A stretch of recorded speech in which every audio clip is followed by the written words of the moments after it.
Bonjour à toutes et à tous, vous êtes sur la chaîne Créalicieuse, je suis Spooktacular Alice et je vous emmène dans mon atelier pour vous parler de ce projet.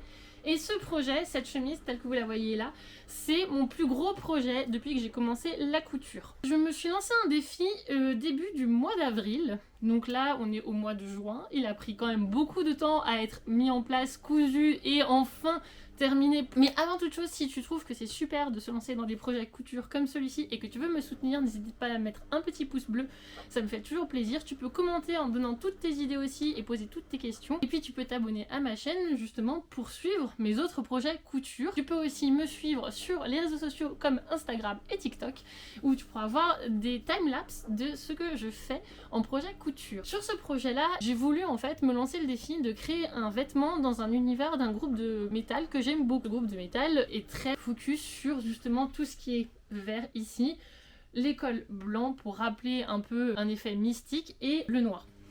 J'ai fait un premier mood board que je vous montre là. Donc j'ai mis sur ce mood board en fait tout ce qui me rappelait ce groupe de métal, notamment des photos. Et il s'appelle The Funeral Portrait. Et j'ai appelé du coup mon projet The Funeral Thread. Je suis contente d'avoir enfin fini ce projet. Et je vais vous montrer pas à pas comment je l'ai fait. Je ne vais pas vous détailler une vidéo sur comment j'ai monté le patron, puisqu'il existe déjà une vidéo sur le patron que j'ai utilisé. J'ai commencé par choisir mon tissu. Je voulais un tissu noir, rêche, donc du coton, de la popeline de coton, c'est ce qui était le plus adapté. Et du coup, je suis allée chercher ce tissu en mercerie directement, chez Mondial Tissu, où j'ai trouvé ce que je voulais. Donc c'est une popeline de coton avec des plumetis dessus. Le tissu est légèrement, je dis bien légèrement, transparent. Effectivement, à la lumière, on voit ce qu'il y a en dessous.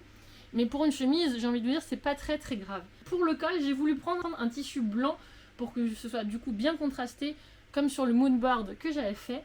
J'ai pris pour cela un polyester qui est déjà avec des espèces de petits triangles, soit satinés, soit mat. Et je suis venue le broder sur le col ici, avec les larmes notamment présentes dans le logo du groupe. Je me suis aussi dit que je voulais absolument mettre les touches de verre qui sont l'une des symboliques du groupe, donc le verre électrique comme ceci. Pour cela, j'ai voulu mettre un passepoil vert tout au long du col. Je l'ai mis aussi sur le bord des manches. Je l'ai mis aussi à l'arrière, ici, là où il y a en fait, la couture entre le haut du dos et le bas du dos.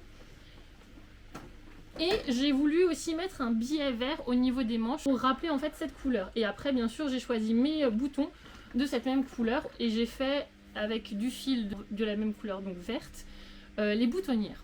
Voilà en gros pour les couleurs que j'ai choisies et pour les tissus. Parlons maintenant du patron. J'ai décidé de partir sur un chemisier tout ce qui est plus classique, mais je voulais quand même qu'il fasse, on va dire, bonne élève, gentille petite fille, avec une coupe justement avec des manches ballon, un col très classique avec des pointes et des francs sur les manches. Voilà, je voulais pas non plus un chemisier qui fasse très masculin. Pour cela, j'ai trouvé le patron de ce chemisier, donc le chemisier Adrienne de Méthode Mathilde. Je me suis pas du tout cassé la tête à le redessiner, j'ai légèrement rallongé les manches. Et pour le reste, je me suis inspirée de ça. J'ai pris la version où il y a un passepoil au niveau du col, donc elle de la dentelle, mais moi j'ai mis du coup juste un passepoil. Je n'ai pas pris la version où les manches étaient fendues avec de la dentelle, parce que du coup ça ne collait pas non plus avec mon tissu, c'est pas ce que je voulais. Donc voilà en fait pour ce projet que j'ai terminé, je l'ai entièrement assemblé avec le livret d'explications, je n'ai pas eu du tout de difficultés. Sachant que Méthode Mathilde met aussi des vidéos d'explications sur YouTube. Ça s'est très bien passé. Cependant, et malheureusement, pour moi c'est un échec. Ce projet, en tout cas cette chemise telle qu'elle est là aujourd'hui, c'est un échec. Pas sur le tissu, pas sur les couleurs, pas sur l'idée avec le col et tout, mais sur le patron. Je vais être claire, j'ai pas pris un tissu qui ne correspondait pas au patron puisque c'est du coton et que c'est une chemise en coton, donc les deux allaient très bien ensemble.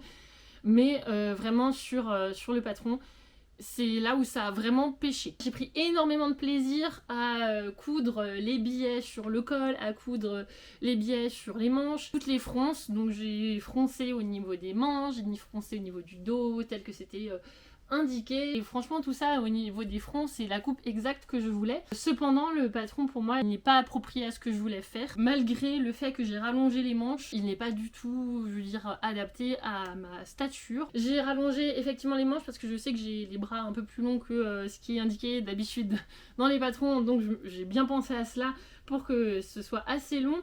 J'ai rallongé légèrement le buste aussi. De plus, le fait que ce soit trop petit, je trouve qu'il n'est pas extrêmement bien pensé.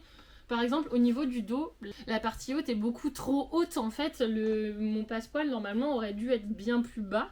Une fois que j'avais assemblé le buste, j'ai dû retracer les manches. Donc pour avoir en fait des manches plus ouvertes, parce que tout simplement elles étaient trop serrées pour moi. La manche en elle-même ça allait, mais c'était vraiment au niveau des aisselles que c'était trop serré. Enfin, de mon point de vue, elle est trop courte par rapport à ce que j'avais en tête. C'est exactement finalement le modèle que j'avais imaginé avec le moodboard pour rendre hommage du coup à ce groupe de musique. Mais le gros point négatif effectivement c'est cette coupe. Clairement je ne suis pas satisfaite de la coupe. Et peut-être que la faute vient de moi, mais peut-être que la faute vient aussi du patron, parce que ça dépend des patrons, j'en fais énormément. Et clairement, sur celui-ci, je ne suis pas du tout satisfaite. Donc, Funeral Thread version 1 va être modifié en Funeral Thread version 2. Et donc, je vous ferai une présentation aussi de la version 2. Sur cette chemise, bien sûr, je vais la garder, même si elle est un peu petite pour moi. J'aurais des choses que j'aurais voulu modifier. En tout cas, sur les points positifs, c'est que clairement, les incrustations de verre sur les billets, les passepoils, les boutons, je trouve ça génial. Le col blanc, pareil, au niveau pointe, je trouve ça trop beau. C'est exactement comme ça que je l'avais imaginé. Les broderies en elles-mêmes, je trouve qu'elles apportent pas grand-chose de plus.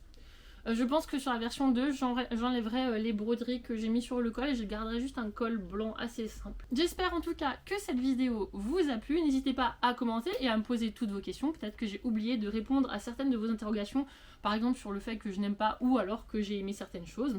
Et puis n'hésitez pas à vous abonner bien sûr pour voir la version 2, puisque la version 2, je suis sûre, ce sera une réussite. Sur ce, moi je vous dis à très bientôt et j'espère vous revoir nombreux.